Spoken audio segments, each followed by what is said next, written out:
I am Allison, 32 years old, and I have been dreading this family meeting for months. My siblings always had a way of making me feel small with their subtle jabs about my modest lifestyle. Little did they know the company I built from scratch had just sold for millions. I chose to drive a 10-year-old car and live simply because possessions never defined me. Their judgment about my worth was about to change dramatically today. The helicopter was just the beginning of their education. Before I dive into this story, drop a comment letting me know where you are watching from. Hit that like and subscribe button if you have ever been underestimated by your family. Trust me, what happens next is something you will not want to miss. Growing up as the middle child between my older brother James and younger sister Stephanie was never easy. James, now 40, always embodied everything my parents valued. He followed the traditional path through an Ivy League college to a prestigious corporate executive position at a Fortune 500 company. His corner office in Manhattan and vacation home in the Hamptons were frequent topics at family gatherings. Stephanie, 28, took a different route to success by marrying Andrew Eyre to a regional banking fortune. Her picture-perfect wedding was featured in several local magazines, and her life of charity galas and country club memberships fulfilled my parents' dreams for their youngest daughter. Then there was me, Allison, the middle child, who never quite fit the mold, where James was calculated and traditional, and Stephanie was socially savvy and conventional. I was always questioning and seeking something different. My parents tried their best to provide equally for all three of us, but it became clear early on that my siblings and I had fundamentally different values. During high school, while James was student body president and Stephanie was homecoming queen, I was starting my first small business selling custom websites to local shops. My parents viewed it as a cute hobby that would eventually give way to a sensible career or marriage. When I announced I wanted to skip college to pursue entrepreneurship, the family reaction ranged from disappointment to outright intervention attempts. "You will regret this decision for the rest of your life," my father had said, refusing to make eye contact during that tense dinner 10 years ago.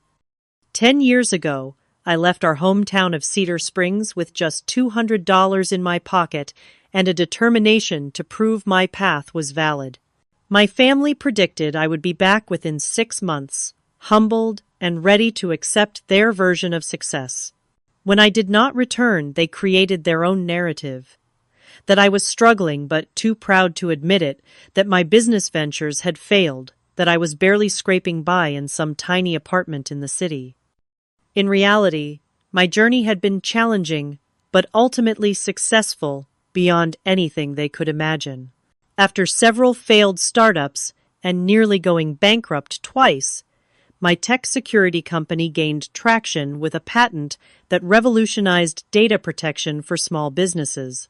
3 years of 18-hour workdays and ramen noodle dinners eventually led to a company valued at over $50 million.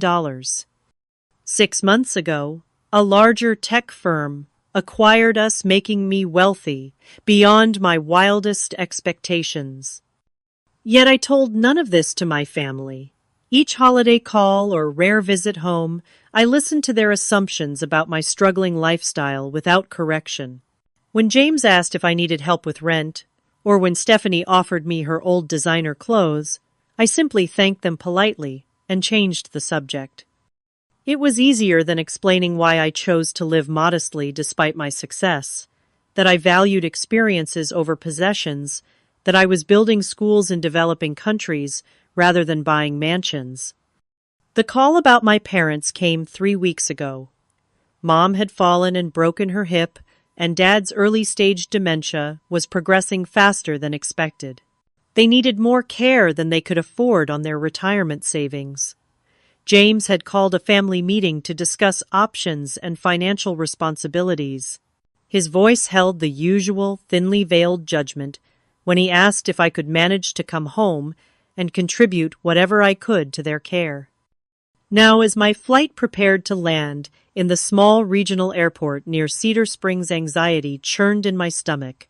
For years, I had maintained the emotional distance their judgment created, building a life and friendships with people who valued me for my ideas and character rather than my status. But family has a way of reducing even the most accomplished adult back to their childhood dynamics. Would this visit finally be the time I revealed the truth about my success, or would I continue to protect myself from their inevitable reactions, the shock, the awkward recalibration of our relationships, the questions about why I had kept it secret? As the plane touched down, I was still undecided. My parents needed help, and I had already arranged for the best care money could buy. But my siblings had no idea, and the family meeting promised to be another exercise in their condescension. My hands tightened around my deliberately average handbag as I prepared to step back into the complicated web of family expectations and judgments. The morning of my flight, I stood before my closet in my downtown loft, deliberately choosing the most understated items I owned. I selected faded jeans, a simple sweater with a small hole near the cuff, and comfortable sneakers that had seen better days. My assistant Margot watched with bewilderment as I packed similarly modest outfits in an old duffel bag rather than my usual sleek luggage. "You are worth $50 million, and you are dressed like a college student going home for the weekend," she observed, holding my usual itinerary folder. "And you are taking a commercial flight instead of the company jet because—" "Because this is how they expect me to arrive," I replied, tucking my hair into a simple ponytail. "They have a very specific image of who I am, and I am not ready to disrupt that quite yet." On the flight, I found myself reflecting on why I maintained this facade. The truth was complicated. Part of me enjoyed the freedom of being underestimated. In the business world, I had learned that people who underestimated me often revealed more than they intended, giving me the upper hand in negotiations. With my family, their low expectations meant I never had to justify my choices or defend my success according to their metrics. But there was a deeper reason, one I rarely admitted even to myself. Their judgment had hurt me profoundly. When I first left home, their dismissal of my dreams cut deeper than I could acknowledge. Each patronizing comment about my phase of entrepreneurship, each suggestion that I should settle down like Stephanie or get a real job like James had accumulated into a protective wall I built around my true self. "Your problem, Allison, is that you have always been impractical," my brother had said during our last family Christmas 5 years ago. "Some people are meant to lead and innovate, others are meant to follow. There is no shame in accepting your limitations." That night, I had stepped outside to hide my tears, pretending to take a call while I composed myself. The irony was that earlier that same day, I had closed a deal that expanded our company internationally. My team had celebrated with champagne while I prepared to fly home to be treated like the family disappointment. The taxi from the airport drove through the familiar streets of Cedar Springs. The downtown area had barely changed. The same hardware store, my father frequented the ice cream shop where we celebrated school achievements, the park where I had first conceived of building my own business while watching people struggle. With early smartphones, everything seemed smaller now, preserved in amber, while my world had expanded beyond recognition. When the taxi pulled up to my childhood home, I felt a pang of nostalgia mixed with apprehension. The white two-story colonial with blue shutters had a new roof but was otherwise unchanged. The maple tree I had climbed as a child still dominated the front yard, and my mother's carefully tended garden bordered the walkway. For a moment, I was 10 years old again, running up those steps with a report card or art project, seeking approval I rarely felt I received fully. I paid the driver and took a deep breath before walking up the familiar path. Before I could knock, the door swung open to reveal James dressed in a cashmere sweater and pressed slacks, even though he was supposedly relaxing at home. "Finally," he said by way of greeting, checking his expensive watch. "We expected you hours ago. Did your flight get delayed, or did you have to take the bus from the airport?" His eyes took, in my deliberately casual appearance, a small, satisfied smile playing at his lips. "Good to see you too, James," I replied, giving him a brief hug that he returned stiffly. "The flight was fine. How are Mom and Dad?" "As well as can be expected, given the circumstances." He took my duffel bag, his expression mixing pity with superiority as he noted its worn condition. "I have been here since yesterday setting everything up. Stephanie and Andrew arrive tomorrow morning. You are in your old room, of course. Nothing has changed there." As I followed him inside, he continued without pause. "You know, if you need any help with expenses while you are here, just let me know. I know taking time off must be difficult for you financially." And there it was, the first of what would undoubtedly be many reminders of my perceived financial status. I could have corrected him, mentioned that my schedule was being handled by my executive team, or that money was the least of my concerns. Instead, I simply nodded and thanked him politely, maintaining the role they had assigned me in our family drama. Dad was dozing in his recliner in the living room, thinner than I remembered, and with more gray in his hair. Mom was in the kitchen, her movement slowed by her recent surgery, but her eyes bright with pleasure at seeing me. "Allison, sweetheart," she said, reaching for a hug. "You look—" She paused, searching for something positive to say about my deliberately downplayed appearance. "Healthy. Are you eating enough on your budget? You know you can always call if you need help with groceries." "I am fine, Mom," I assured her, helping her to a chair. "Tell me about your recovery. Are the doctors happy with your progress?" As we talked about her health, I could feel James hovering, interjecting with medical terms and treatment options he had researched. He had already compiled a binder of care facilities and in-home nursing options, complete with cost breakdowns and quality ratings. His organization was impressive, but came with an underlying assumption that he would be making the decisions with minimal input from me, the struggling middle child who could barely contribute financially. "We will go through everything in detail at the meeting tomorrow," he said, closing the binder. "But I wanted you to have time to process the realities of the situation. The quality care they need is not inexpensive." His emphasis on the cost was deliberate, a subtle reminder of what he perceived as my limited ability to contribute. I nodded thoughtfully, knowing that my offshore account already held more than enough to provide my parents with the best care for the rest of their lives, with plenty left over. But tonight was not the time for revelations. I needed to understand the full extent of my siblings' attitudes before deciding how to proceed. That evening, my mother insisted on preparing a family dinner despite her limited mobility. I offered to cook instead, but James had already arranged for a meal delivery service to bring a proper dinner, his way of implying that whatever I might prepare would be inadequate. The spread was admittedly impressive: roasted chicken, garlic, mashed potatoes, fresh vegetables, and an artisan bread that my mother kept exclaiming over. "This must have cost a fortune," she said, arranging the food on her best-serving dishes. "James, you are always so generous." "It is nothing, Mom," he replied with practiced modesty. "The firm had an excellent quarter. Besides, we should enjoy these family moments while we can." The doorbell rang just as we were setting the table. Stephanie burst in with her trademark dramatic flair, her husband Andrew trailing behind, carrying multiple designer shopping bags.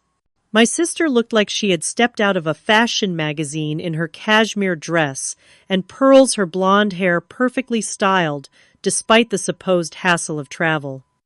"We are here," she announced, embracing our mother carefully. And we brought gifts. She proceeded to distribute packages: an expensive bottle of scotch for Dad, a silk scarf for Mom, and a leather portfolio for James. When she reached me, her smile faltered slightly. "And for you, Allison, I thought you could use this." She handed me a smaller bag containing a gift card to a mid-range clothing store. "I noticed last time you visited that your wardrobe could use some refreshing," she explained, with what she probably thought was sisterly concern. "This should help you get a few professional pieces for job interviews." "Thank you," I said, evenly pocketing the card while ignoring the implication that I needed help finding employment. "How thoughtful." "Well, we all want to see you succeed," she replied with a patronizing pat on my arm. "Speaking of success, Andrew just made partner at his firm. We are celebrating by renovating the kitchen. Italian marble everywhere." Dinner conversation revolved around my siblings' achievements: James's recent promotion, Stephanie's fundraising gala that had raised thousands for the Children's Hospital, Andrew's golf tournament win at their Frenti Country Club. When the topic occasionally turned to me, it was always framed as gentle concern. "And what about you, Allison?" Stephanie asked, refilling her wine glass. "Any exciting developments in your— what is it you do again? Web design?" "Something like that," I replied vaguely, helping myself to more potatoes. "Small business solutions." "Still freelancing, then?" James cut in. "I know a few people who might need basic websites.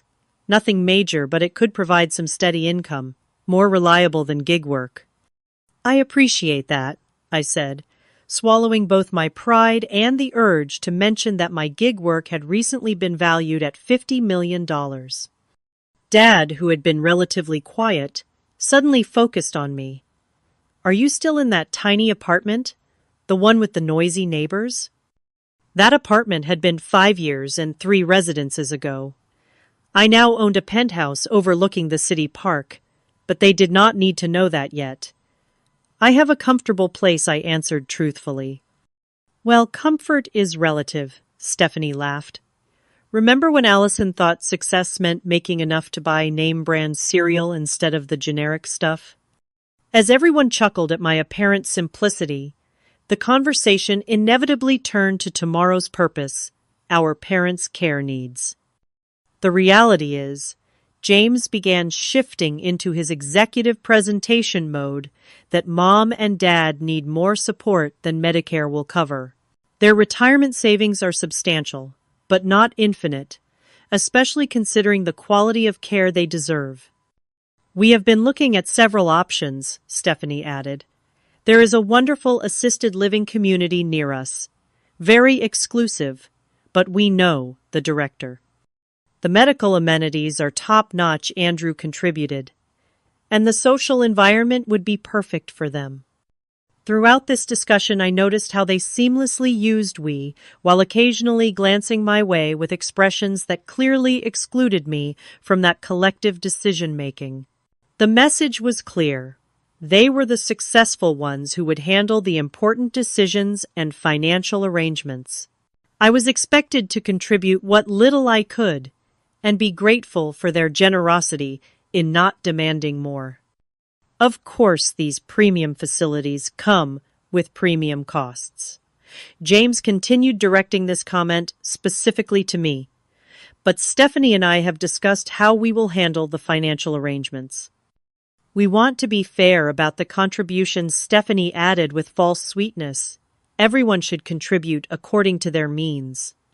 "Which means we do not expect you to match our contributions," James clarified, as if doing me a great favor.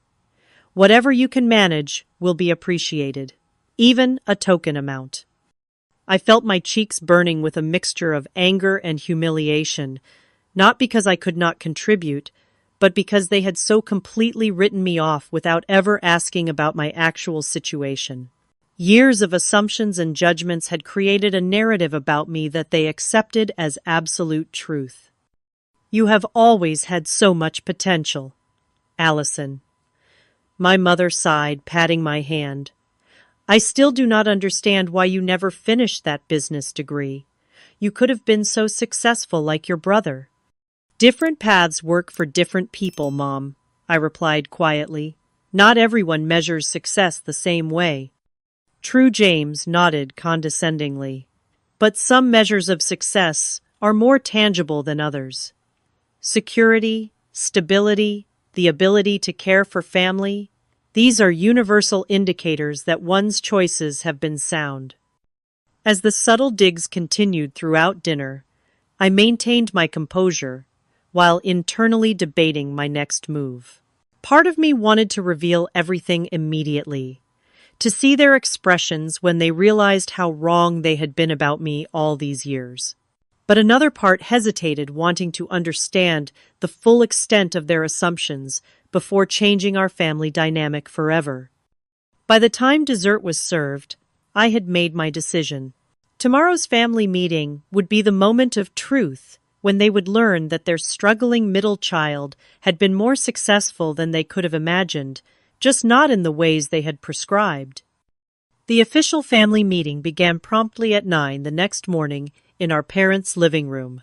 James had set up his laptop and a small portable projector to display his meticulously prepared PowerPoint presentation titled Parental Care Options and Financial Considerations. Stephanie and Andrew sat on the love seat, matching in their business casual attire, while our parents occupied their usual chairs. I took the slightly wobbly ottoman in the corner, the least comfortable seat, which seemed fitting for my assigned role as the family afterthought. I have compiled comprehensive research on the top care options in the region.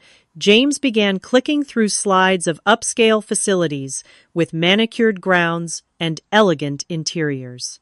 These three meet our criteria for quality medical care, social engagement opportunities, and proximity to family. Each facility he presented was increasingly luxurious, with price points to match. He detailed amenities like gourmet dining options, cultural excursions, and specialized memory care programs for Dad. The final option, clearly his preferred choice, was a newly opened continuing care community with separate apartments for independent living that could transition to higher levels of care as needed. This would allow Mom and Dad to maintain their autonomy while having immediate access to medical support, he explained. They would have a 2-bedroom unit with a small garden terrace. The grounds include walking paths, a community center, and even a small golf course for Dad. It looks wonderful, Mom murmured, though I noticed the concern in her eyes as she glanced at Dad, who was struggling to follow the rapid presentation. Of course, premium care comes with premium costs, James continued, transitioning to a slide with a detailed breakdown of monthly expenses. The bottom line number caused our mother to gasp softly. This represents the gap between their retirement income and the actual costs. This is what we as a family need to address. Andrew, ever the finance professional, leaned forward. We have calculated how to distribute this responsibility equitably. Stephanie and I can cover 40%. And I can manage 45% through my bonus structure and investments, James added.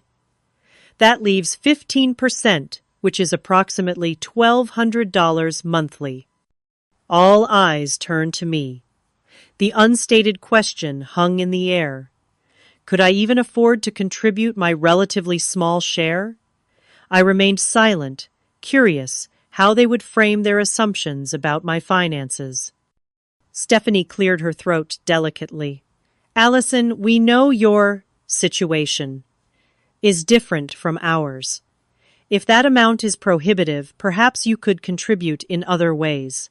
Maybe visit more often to provide personal care instead. We do not want to create hardship, James added, with the patronizing tone he reserved specially for me. Perhaps $500 monthly would be more manageable for your budget. Stephanie and I could adjust our contributions to cover the difference. How generous of you, I remarked quietly, noting how they had already decided what I could and could not afford without ever asking me directly. "We just want what is best for Mom and Dad," Stephanie said, her voice carrying a hint of defensiveness. "Those of us who can contribute more should do so." Dad, who had been quiet throughout the presentation, suddenly focused on me.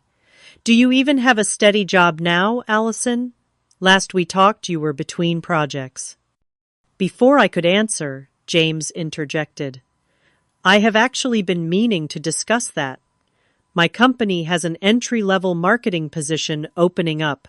The salary would be modest by our standards, but for someone in Allison's position, it would provide stability and benefits."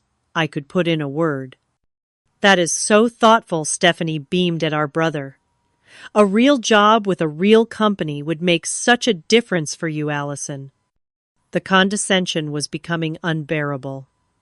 They had created such a complete narrative about my supposed failures that they could not even imagine I might have built something successful on my own terms. "I appreciate the thought," I said carefully, "but I am comfortable with my current professional situation." James exchanged a knowing look with Stephanie. "Being comfortable and being secure are different things, Allison. At some point, you need to think practically. You cannot couch surf and do freelance work forever." "Couch surf?" I repeated, genuinely confused. "Well, you mentioned having roommates last time we spoke," Stephanie said. "And you never invite any of us to visit, which suggests your living situation might be temporary." I had never mentioned roommates. What I had said was that I had a house manager and personal assistant who sometimes stayed at my place, hardly the same thing. And I had never invited them because their judgment and assumptions made visits unpleasant. "I do not couch surf," I stated firmly. "I have a stable living situation." "But not stable enough to afford reliable transportation, right?" James pressed. "I noticed you took a taxi from the airport instead of driving yourself. Do you even own a car these days?" The conversation had veered into territory so divorced from reality that I almost wanted to laugh. Instead, I simply said, "I have transportation arrangements that work for me." "Allison has always been our free spirit," Mom interjected clearly, trying to smooth over the tension. "Not everyone needs material success to be happy." "That is a convenient philosophy when material success seems out of reach," James muttered, just loudly enough for everyone to hear. That comment was the tipping point. 10 years of condescension and judgment crystallized into a moment of perfect clarity. They were never going to see me clearly unless I forced them to confront their misconceptions. "Let us get back to the main issue," Andrew suggested, oblivious to the tension. "Can you manage the 500 per month, Allison? It is important we finalize the numbers today." "I need to make a quick call first," I said, pulling out my phone. "It will just take a minute." "Now is not really the time for personal calls," James said with irritation. "We are in the middle of important family business." I ignored him and dialed my assistant Margot. "Hey, it is me. Is everything set for today?" I paused, listening. "Perfect. Go ahead with the arrival in 15 minutes. Yes, the front lawn is big enough. Thanks." I ended the call and turned back to my confused family. "Sorry about that. Just confirming my transportation." "Did you arrange for another taxi?" "We are not finished here," James said, with growing annoyance. "Not exactly a taxi," I replied, settling back into my seat. "Now about those care options.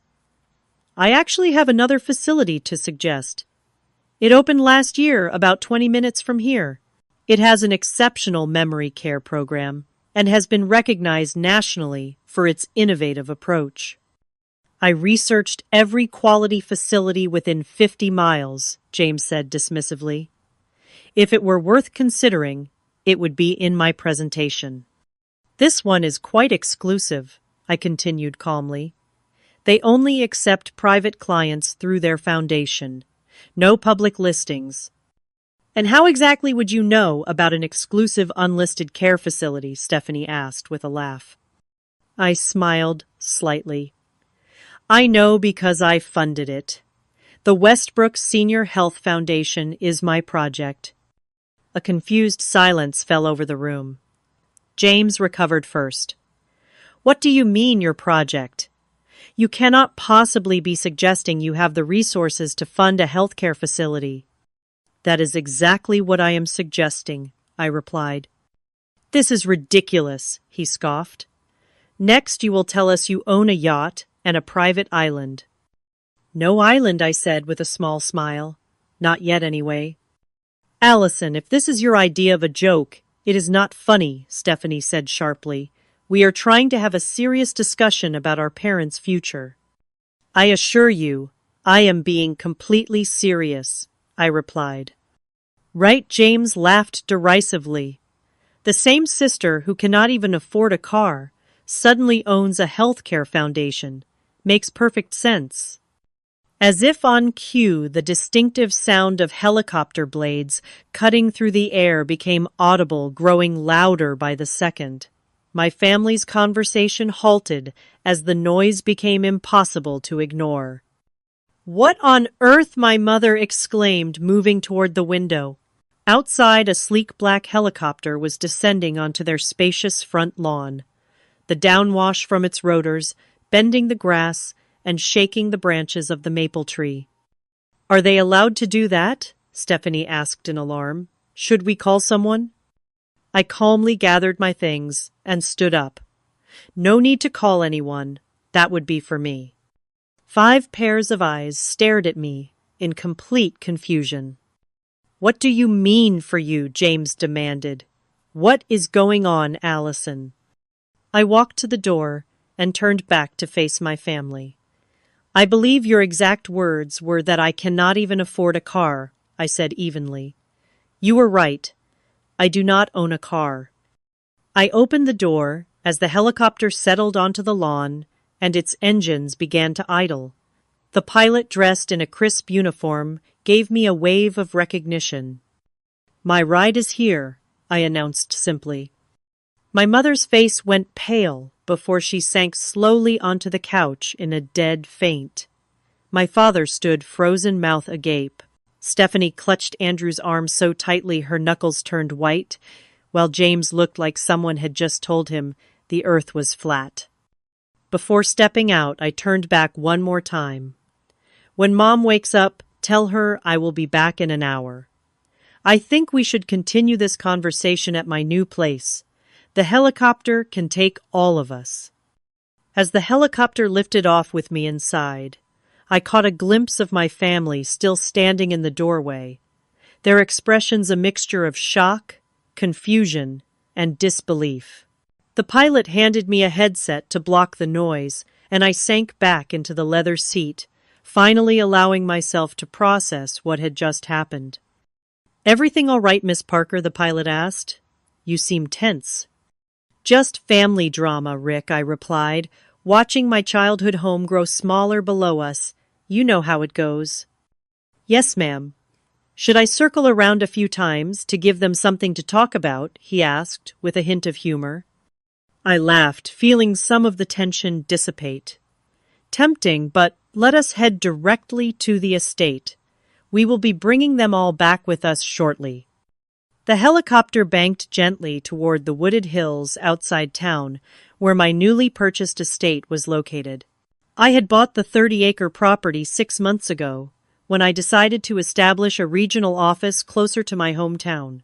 The main house was a renovated historic mansion with 10 bedrooms, modern amenities, discreetly integrated into its classic architecture. The grounds featured gardens, a small lake, and a newly built helipad. It was extravagant, certainly, but also a long-term investment in reconnecting with my roots on my own terms.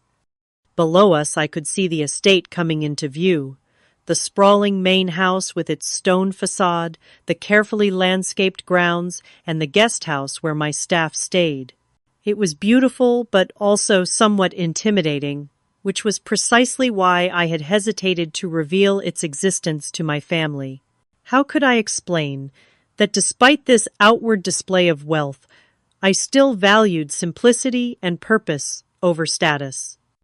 As we landed on the helipad, I saw Margot waiting with a tablet in hand, ready to brief me on the day's schedule. She had been with me since the early days of my company, one of the few people who knew both my professional and personal worlds intimately. "How did the grand reveal go?" she asked, as I approached, handing me a bottle of water. "About as expected," I replied. My mother fainted. The rest looked like they had seen a ghost. "We will be bringing them here in about an hour, so please make sure everything is ready." "Already done," she assured me. "Chef Thomas has prepared lunch. The West Wing guest rooms are prepared in case they stay over, and I have assembled the family portfolio, as you requested."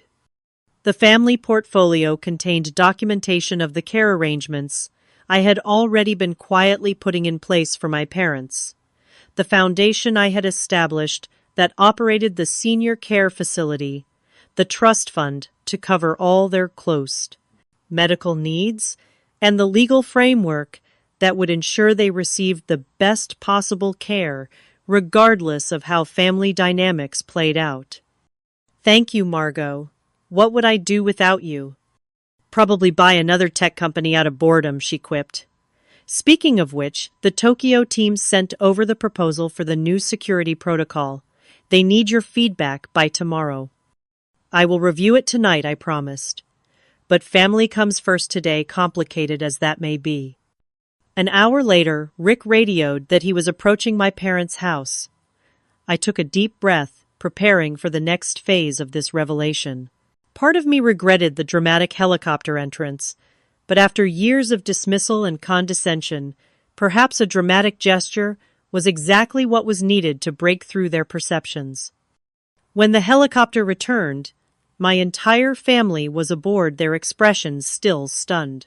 My mother clutched her purse like a shield, my father gazed out the window in wonder, and my siblings maintained a shocked silence that was entirely out of character for them.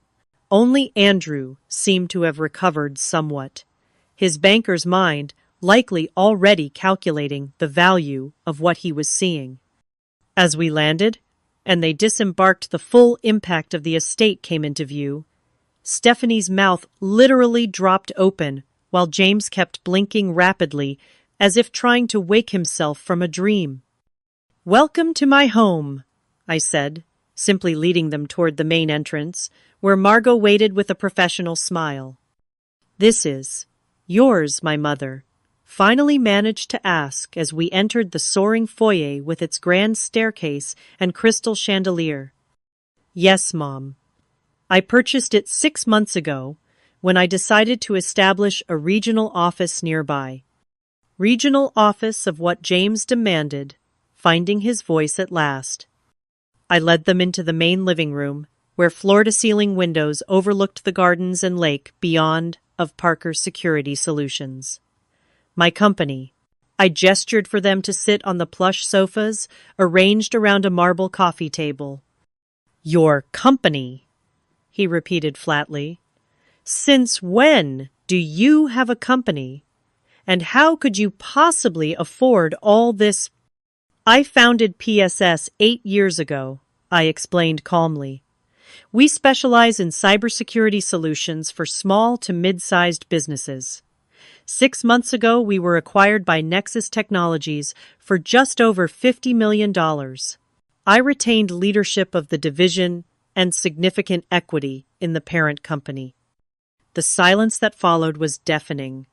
Stephanie looked like she might follow our mother's example and faint, while James had gone pale beneath his tan. $50 million, my father repeated slowly. "My Allison." "Yes, Dad," I said gently, moving to sit beside him. "Your Allison." But you never said anything," my mother stammered. "All these years we thought—" "You thought I was struggling," I finished for her. "I know. I never corrected that assumption." "Why would you let us believe you were barely getting by?" Stephanie demanded, finding her voice at last. "Do you know how worried we were about you?" I raised an eyebrow at her. "Were you worried, Stephanie? Or was it more comfortable to believe I had failed? You gave me a gift card for job interview clothes yesterday. She had the grace to blush. I was trying to help. No, I said firmly. You were trying to reinforce the narrative that made sense to you, that the sister who chose a different path must necessarily be struggling. It never occurred to any of you that I might succeed on my own terms. You could have told us, James said, a hint of anger in his voice. Instead, you let us make fools of ourselves. I did not create your assumptions, I replied evenly. You did that all on your own. Every time I tried to talk about my work, you changed the subject or dismissed it as that computer thing Allison does. You never asked genuine questions about my business or my life. But the old clothes, the taxi from the airport, my mother began. Were choices, I finished. I live simply by preference, not necessity. I drive a 10-year-old car when I drive at all because I prefer it. I took a taxi because I flew commercial to maintain my privacy a bit longer. None of that means I cannot afford better. It means material displays are not how I measure success. Andrew, ever practical, spoke up for the first time. So that care facility you mentioned, the Westbrook Foundation, that really is yours. I nodded and gestured to Margot, who brought over the family portfolio and handed it to me. Yes. After my first major round of funding 3 years ago, I established the foundation. It operates an innovative care community, specializing in memory support and holistic elder care. I had already arranged for Mom and Dad to have a place there whenever they need it. I opened the portfolio and began showing them the documentation, the trust, established in our parents' names, the healthcare provisions, the legal framework that would protect their future regardless of any family disagreements. You did all this without telling us, James asked, his voice a mixture of awe and residual anger. I did all this because I love them, I corrected, and yes, without telling you because I knew what would happen. You would question my decisions, try to take control of the process, and ultimately make me prove myself worthy of having a say in our parents' care. Today's meeting confirmed exactly that. My mother wiped away tears. We never meant to make you feel that way, Allison. Perhaps not intentionally, I acknowledged.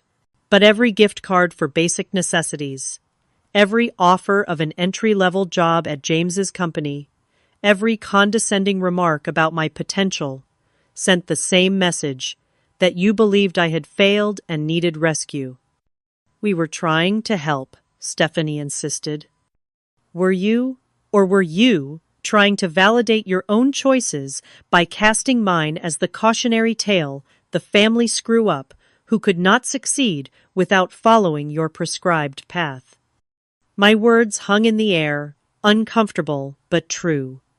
For the first time, my siblings seemed to be genuinely reflecting on their behavior rather than defending it.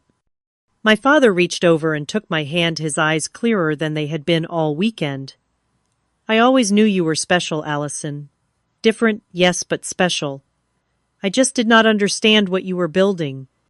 Thank you, Dad, I said softly, squeezing his hand. That means a lot. Margot discreetly signaled that lunch was ready, and I invited everyone to move to the dining room. As we settled around the table set with fine china and fresh flowers, the initial shock began to give way to curiosity. My mother wanted to know about my home in the city, Stephanie asked about my travels, and even James began to ask more substantive questions about how I had built my company. For the first time in years, they were seeing me, really seeing me, not as the failing middle child, but as a successful woman who had created something significant on her own terms. The helicopter had gotten their attention, but it was this moment of genuine interest in my life that felt like the true revelation. After lunch, I gave my family a tour of the estate. The property included the main house-guest cottages and a newly constructed office building where a small team would soon be working on regional projects. As we walked the grounds, the initial tension gradually dissolved into a more complex mixture of emotions: lingering embarrassment from my siblings, pride from my parents, and my own sense of relief at finally being authentic with my clang family. In the garden overlooking the lake, we settled onto patio furniture for coffee and continued conversation. The questions came more naturally now, with genuine curiosity replacing judgment. "When did you know your company would be successful?" my father asked, his eyes more focused than they had been all weekend. Despite his cognitive challenges, his interest in my work seemed to anchor him in the present moment. "There was not a single moment," I explained. "We nearly went bankrupt twice in the first 3 years. I lived in a studio apartment with a leaking ceiling and worked 18-hour days. But the third year, we patented a security protocol that changed everything." "Why did you not ask for help during those hard times?" my mother wondered. "We would have helped you." "With conditions," I said gently. Every offer of help came with the expectation that I would admit my path was a mistake. I needed to prove to myself that it was not. James, who had been uncharacteristically quiet, finally spoke up. "I owe you an apology, Allison. I made assumptions about your choices that said more about my own insecurities than your capabilities." The admission startled me. My brother rarely acknowledged being wrong about anything. "What do you mean, your insecurities?" I asked. He sighed, setting down his coffee cup. "I followed the path that was expected of me. Ivy League corporate ladder country club membership. I did everything right, according to our family's definition of success." He paused, looking out over the lake. "And I hate at least 60% of my daily life." "James," my mother exclaimed, "you never said anything." "Because admitting dissatisfaction would mean admitting I might have chosen wrong," he explained. "So when Allison chose a completely different path, I needed her to fail to validate my choices. Her success challenges the narrative I built my life around." His honesty created an opening for Stephanie, who had been fidgeting with her wedding ring. "I feel the same way," she admitted quietly. "My life looks perfect on Instagram, but Andrew and I have been in couples counseling for the past year. All those charity galas and country club events feel empty sometimes." Andrew nodded in agreement, taking her hand supportively. "We have been reassessing what really matters to us. The big house and social status came with costs we did not anticipate." This vulnerability from my siblings was unexpected and deeply moving. For years I had imagined them as perfectly content with their conventional success, judging me from positions of smug superiority. The reality that they too had doubts and regrets created a new possibility for authentic connection. "Why did you keep your success secret for so long?" my father asked. "Were you punishing us for not believing in you?" The question stung with its accuracy. Part of me had enjoyed the fantasy of a dramatic revelation that would force them to recognize how wrong they had been about me. But the reality of seeing their shock and hurt had been less satisfying than I had imagined. "Initially, I kept quiet because I was not sure the success would last," I admitted. "Later, it became a habit, a form of protection. And yes, maybe there was an element of wanting to prove everyone wrong in a dramatic way. That was petty of me, and I regret it now." "The helicopter entrance was a bit extra," Stephanie said with a small smile, using her favorite slang term. I laughed, acknowledging the truth in her observation. "Not my most mature moment," I conceded. But after James's comment about not even affording a car, something in me just snapped. I deserved that he admitted, though Mom fainting was concerning. "I was overwhelmed," our mother defended herself. "Finding out your daughter is a millionaire tends to come as a shock." Multi-millionaire Andrew corrected automatically, then looked embarrassed when we all turned to him. "Sorry, banker habit." The conversation shifted to my parents' care, this time with me fully included in the discussion. I explained the Westbrook Foundation's approach to elder care, particularly for dementia patients like my father. Rather than the institutional model James had researched, Westbrook offered a community of small home-like residences with personalized care plans and an emphasis on maintaining dignity and independence as long as possible. The foundation has already established a trust to cover all expenses, I explained, addressing the financial concerns that had dominated the earlier meeting. But this is not about me taking control of the decisions. It is about all of us finding the best solution together as equals. Equals, James repeated thoughtfully. That is going to take some adjustment in my thinking. Mine too, I acknowledged. I have been defining myself in opposition to all of you for so long. I am not sure I know how to be just a sister and daughter without that edge of resentment. As the afternoon progressed, we began rebuilding our family dynamic on this new foundation of honesty. The process was awkward at times, with old habits of interaction reasserting themselves, but the willingness to try was evident on all sides. My parents watched their adult children with a mixture of concern and hope, occasionally contributing memories from our childhood that highlighted moments of connection we had forgotten. When evening approached, I invited everyone to stay over in the guest rooms, an offer they accepted with varying degrees of enthusiasm. Stephanie was clearly excited to experience the luxury accommodations, while James seemed relieved not to have to process everything that had happened while driving back to the city. My parents were simply happy to have all their children under one roof, a rare occurrence in recent years.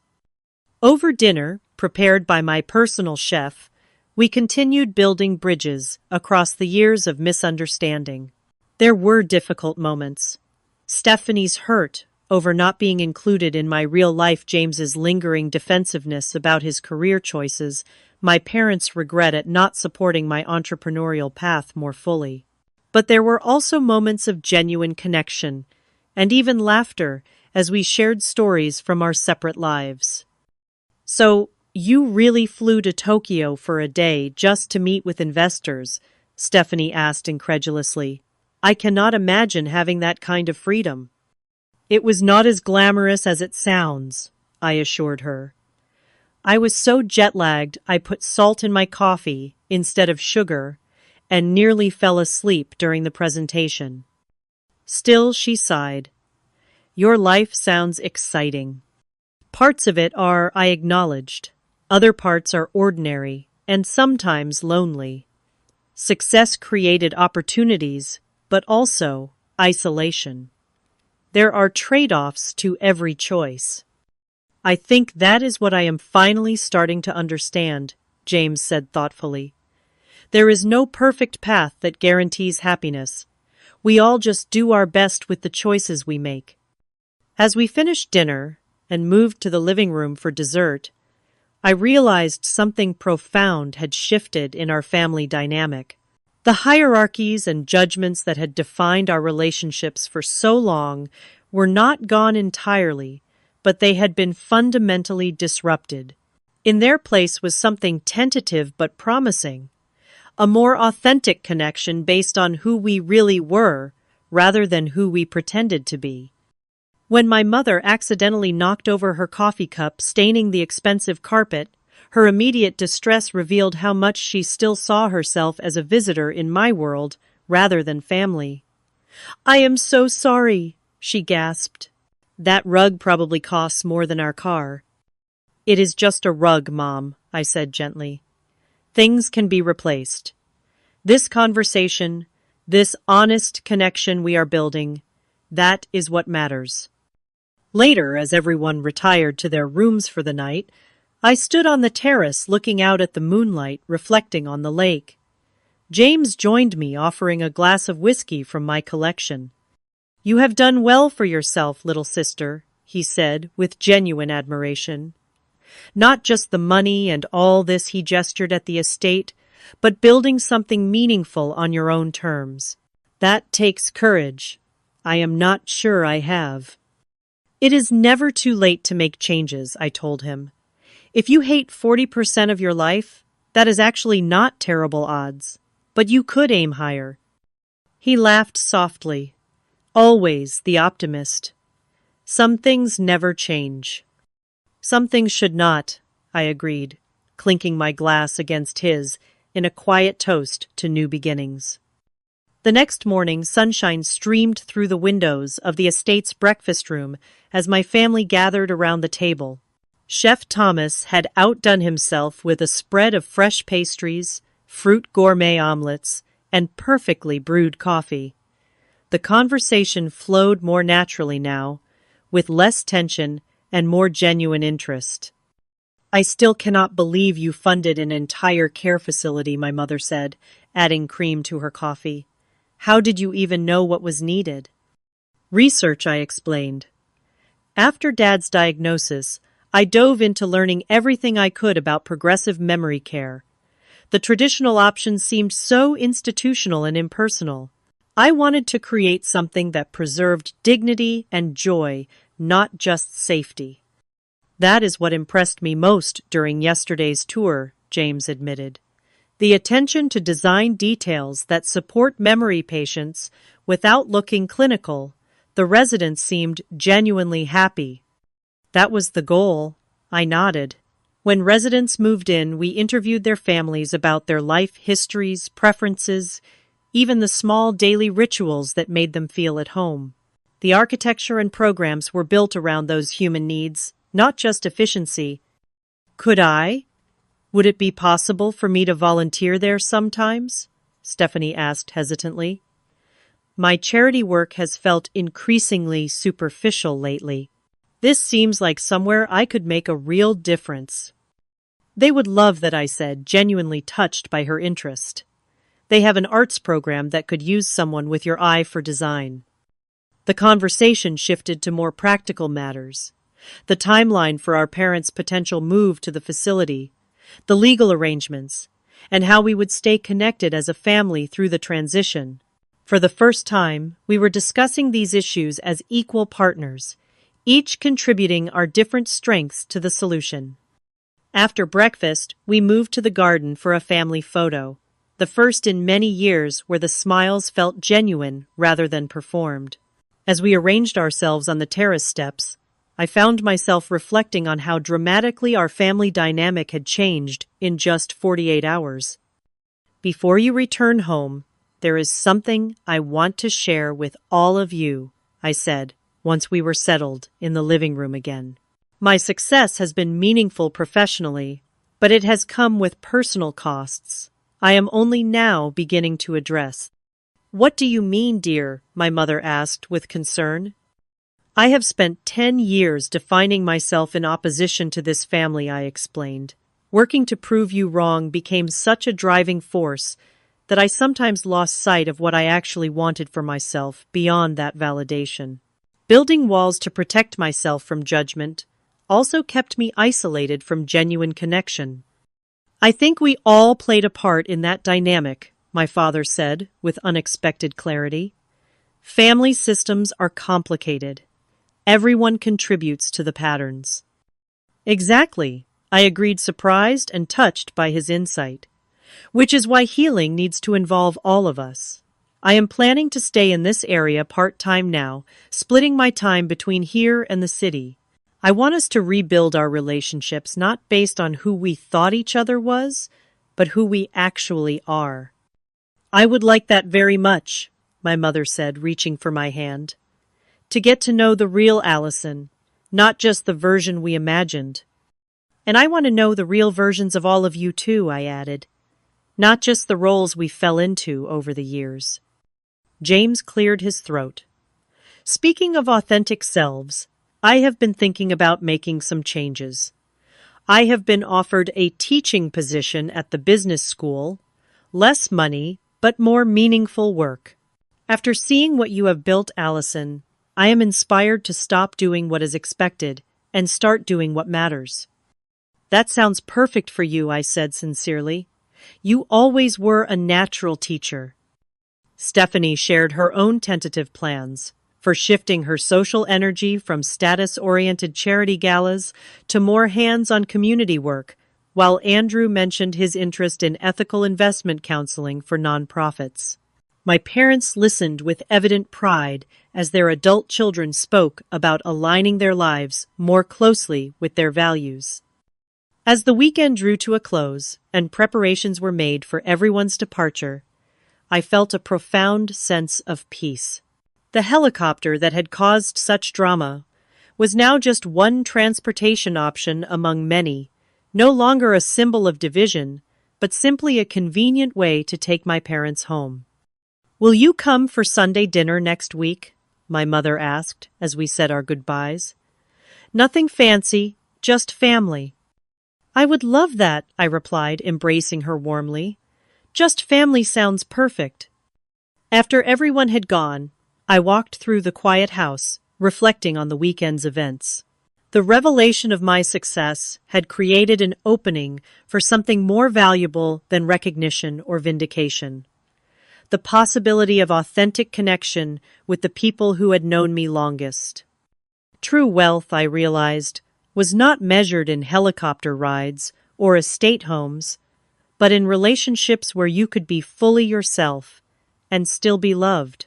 For years I had pursued external success while keeping my heart protected behind walls of secrecy and resentment. The real challenge now was learning to be vulnerable, to risk being known fully by the people who had once misunderstood me so completely.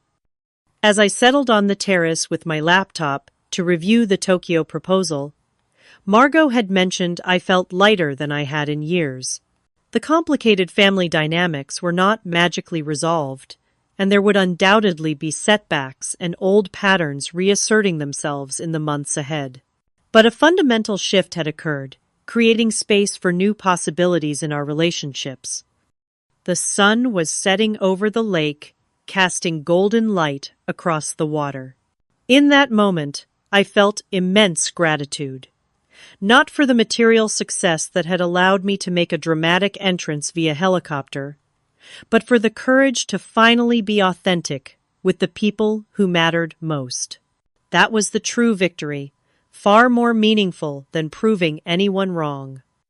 I wonder how many of you have had similar experiences with your families. Have you ever been underestimated or had to prove yourself to loved ones? Drop a comment below to share your story. If this resonated with you, please like and subscribe for more real-life experiences. And remember to share this video with someone who might need to hear that success comes in many different forms. Thank you for listening to my story. And remember, true wealth lies in authentic connections, not material possessions.